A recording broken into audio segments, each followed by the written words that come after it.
নমস্কার, আপনারা দেখছেন খেলবাজ। আমি রয়েছি আপনাদের সঙ্গে অনির্বাণ। ইতিমধ্যে ইস্টবেঙ্গল দলের যে খবরটা সংবাদ মাধ্যমে ছড়াছড়ি, তা হচ্ছে আজকে সাংবাদিক সম্মেলনে অস্কার ব্রুজোর মন্তব্য। তাদের প্রাক্তন খেলোয়াড়দের বিরুদ্ধেই অস্কার ব্রুজো জানিয়েছেন যে তারা নাকি ইস্টবেঙ্গল দলের জন্য একটি ক্যান্সারে পরিণত হয়েছে, তারা নাকি ইস্টবেঙ্গল দলের ক্ষতি চায়। কাদের ব্যাপারে বলছে এই কথা?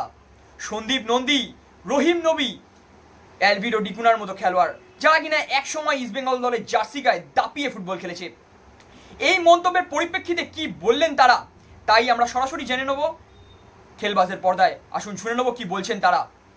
বিস্ফোরক অভিযোগ নয়, সন্দিনন্দিত আনন্দিত হচ্ছে যে অস্কার বুজো স্পেন থেকে এসছে, একটা বিশ্ব কোচ। হ্যাঁ, বিশ্বের ফেভারিট কোচ। উনি আজকে সন্দীপ নন্দীর নাম উচ্চারণ করছেন। সন্দীপ নন্দী তো ধন্য হয়ে যাচ্ছে। সন্দীপ নন্দী 20 বছরে অনেক, হ্যাঁ, অনেক ছোটখাটো কোচের আন্ডারে খেলেছে, এত সাকসেস পেয়েছে, কিন্তু কেউ তার সন্দীপ নন্দীর নামটা এরকম তুলে ধরেনি। অস্কার বুজো তুলছি। হ্যাঁ, অস্কার বুজো নাকি ক্যান্সার বলেছে। তো সন্দীপ নন্দী একটা উপদেশ দিয়েছে অস্কার বুজোকে, বলে দেবেন যে সন্দীপ নন্দী বলেছে তুমি মনে হচ্ছে তাহলে ক্যান্সার বিশারদ, উনি ক্যান্সারটা ডিটেক্ট করতে পারো। ক্যান্সারটা সন্দীপ নন্দী আলবিটো নবীর মতো ক্যান্সারকে ডিটেক্ট করেছো।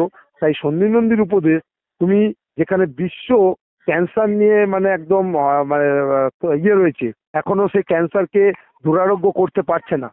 ঠিক আছে, তো উনি ক্যান্সার বিশারদ, তাই ওনাকে বলা হচ্ছে, সন্দীপ নন্দী বলছে যে ক্যান্সারে যেটা আমাদের টাটা ক্যান্সার মেমোরিয়াল হসপিটাল আছে, সেইখানে ইমিডিয়েট জয়েন করতে। তাহলে তাহলে আমাদের এই ক্যান্সারটা নিরাময় হয় আমাদের এই ওয়ার্ল্ড থেকে। হ্যাঁ, এটা এটা উনি সন্দীপ নন্দী এটা উপদেশ দিয়েছে, তুমি ফুটবল কোচিংটা ছেড়ে তাড়াতাড়ি ক্যান্সারের হসপিটালটায় আছে সেখানে গিয়ে যুক্ত হও। তাহলে যদি আমাদের ওয়ার্ল্ড থেকে ক্যান্সারটা নিরাময় হয়, তাহলে সন্দীপ খুব খুশি হবে। আমার কিছু বলার নেই। আমি এই কথাতে আমি হাসি পাচ্ছে, কারণ একটা কোচকে ওর বেশি নজর দেওয়া উচিত অপোনেন্টসকে কিংবা নিজের টিমের উপরে। প্রেস কনফারেন্স তো আমি যতদূর জানি এগুলোই হয়, কিন্তু আমাদের বেশি গুরুত্ব দিচ্ছে আমরা কি কথা বললাম না বললাম, এগুলোতে আমার হাসি পায়। আমার কথা দিয়েছে তাতে আমি খুশি। আর 2 নম্বর হচ্ছে, আমরা যদি এতটাই যদি খারাপ চাইতাম, তাহলে এত বছর ধরে আমরা ইস্ট বেঙ্গল খেলতাম না, ঘাম দিতাম না, আমার রক্ত দিতাম না, এই জার্সি পরে আমরা খেলেছি, ও খেলেনি। যাই হোক, আমি ও কি বললো না বললো আমি আমার এত জানার দরকার নেই। আমি চাই ইস্ট বেঙ্গল এবছর চ্যাম্পিয়ন হোক, সেটাই আমার কাছে বেশি ইম্পর্টেন্ট। কারণ হচ্ছে আমরা 3জন শুধু ইস্ট বেঙ্গল না, অনেক সাপোর্টাররা দীর্ঘদিন ধরে যারা কান্নাকাটি করছে, যারা ট্রফি পাচ্ছে না বলে ওরা মুখে হাসি পাচ্ছে না, আমি ওদের মুখে একটু হাসি দেখতে চাই। অস্কার কি বললো না বললো আমার কাছে সত্যি কোনো ফ্যাক্টর করে না। কারণ আমরাই কেন, তাহলে অস্কার যারা কেরালা ব্লাস্টার্স ম্যাচের পর যারা গো ব্যাক অস্কার স্ল্যান্টসটা ইয়ে করেছে, তাদের নামে কিছু বলছে না কেন? তাদেরকে চিনি না বলে, তাই তো?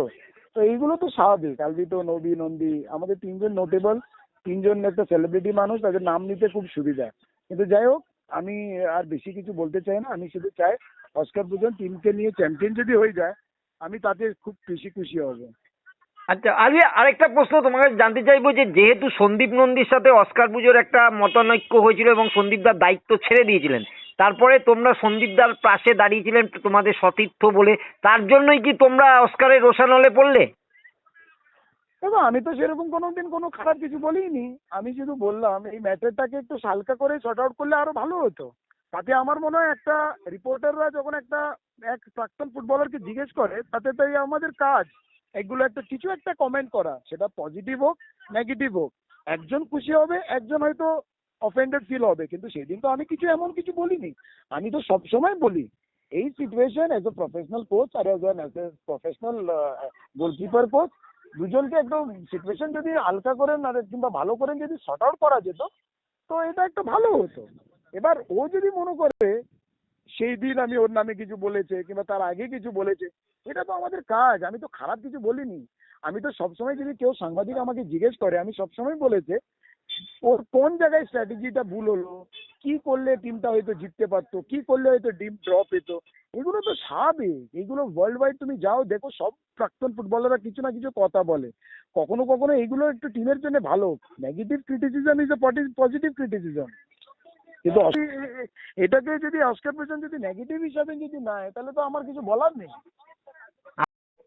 না, এই চ্যাম্পিয়নশিপ ফাইটের জায়গায় দাঁড়িয়ে অস্কার যে আমাদেরকে নিয়ে চিন্তা ভাবনা করতে হবে, এটাই অবাক হলাম। ও তো কোথায় অপোনেন্টকে নিয়ে চিন্তা করবে, তার নয় ও আমাদেরকে নিয়ে চিন্তা ভাবনা করছে যে একটা চ্যাম্পিয়ন, একটা টিম চ্যাম্পিয়ন হবে, সেই জায়গায় দাঁড়িয়ে আমরা কি বলছি না বলছি, আমরা তো ক্লাবের কোনো পদে নেই, না কোনো অফিসিয়াল, আমরা ক্লাবের প্রাক্তন প্লেয়ার, আমরা তো বলতেই পারি, ওয়ার্ল্ডে সব জায়গায় হয়।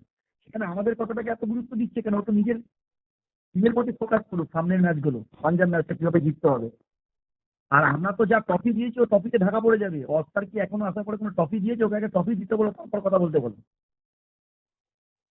যদি চ্যাম্পিয়ন হয়ে যায়, আমি বলবো ইস্টবেঙ্গলকে যেন ওকে একদম ওই আগেকার কোচদের মতো যেন ওই ভিআইপি রোডের উপর যেন গিয়ে ছেড়ে দেয় ধাক্কা মেরে।